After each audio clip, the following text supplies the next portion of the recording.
भगवान का फ़ायदा मत उठाओ। कई सालों पहले की ये बात है। एक गांव में एक आदमी रहता था जिसके पास एक बड़ा फलों का बगीचा था। उसने कई फलों के पेड़ लगाए थे और वो इतना मेहनती और जानकार था कि जब तक उसे लगाए पेड़ फल नहीं देते तब तक उनकी देखभाल करता था। परिणाम स्वरूप उसका बगीचा हमेशा हरा भरा और फलों से लदा रहता था। एक दिन वह आदमी अपने बेटे को लेकर अपने फलों के बगीचे में पके हुए फल तोड़ने आया ताकि वो उन्हें बेचकर पैसे कमा सके। तब उसने देखा कि एक अनजान आदमी उसके बगीचे के एक पेड़ पर बैठा है और पेड़ से पके हुए फल तोड़ रहा है। उसे बहुत गुस्सा आया और वो तुरंत चिल्लाकर बोला कि तुम मेरे पेड़ पर क्या कर रहे हो? क्या तुम्हें शर्म नहीं आती है जो तुम बिना मेरी परमिशन के मेरे बगीचे से फल तोड़ रहे हो?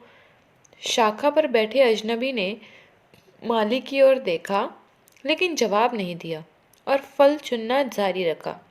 माली बहुत गुस्से में था और हो भी क्यों ना, सालों तक मेहनत कर उसे इतना शानदार फलों वाला बगीचा पाया था। वो फिर से चिल्लाया, मैंने इन पेड़ों की देखभाल की है। आपको मेरी अनुमति के बिना फल लेने का कोई अधिकार नहीं है, इसीलिए पेड़ से नीचे उतर जाओ। वो अजनबी आदमी पहले तो कुछ नहीं बोला, पर बगीचे का मालिक जब बार बार उसे नीचे उतरने के लिए कहने लगा, तब उसने उत्तर दिया कि मैं नीचे क्यों आऊं? ये भगवान का बगीचा है और मैं भगवान का सेवक हूँ, इसलिए मुझे इन फलों को लेने का अधिकार है। आपको भगवान के काम में हस्तक्षेप नहीं करना चाहिए और मेरी तरह आप भी भगवान के नौकर ही हैं।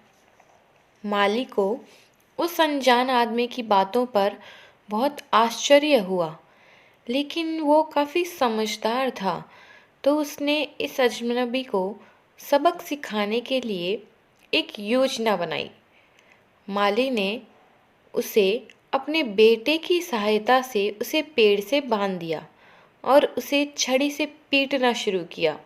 अजनबी चिल्लाने लगा कि तुम मुझे क्यों मार रहे हो? तुम्हारे पास नहीं है ऐसा करने का अधिकार।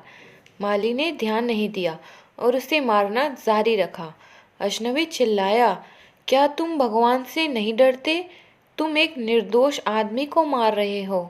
माली ने जवाब दिया कि मुझे क्यों डरना चाहिए, क्योंकि मेरे हाथ में ये लकड़ी भगवान की है और मैं भगवान का सेवक हूँ। आपको भगवान और उसके सेवक के काम में हस्तक्षेप नहीं करना चाहिए। अजनबी को अपनी गलती का एहसास हो गया। वो बोला, रुको, मुझे मत मारो, मुझे फल लेने के लिए खेद है। यह आपका बगीचा है और मुझे फल लेने से पहले आपकी अनुमति लेनी चाहिए थी, इसलिए कृपया मुझे क्षमा करो और मुझे छोड़ दो।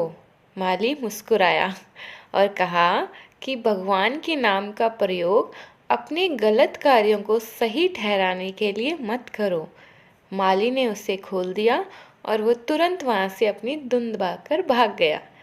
आपको ये कहानी कैसी लगी? Don't forget to comment, subscribe and share. Thanks for watching.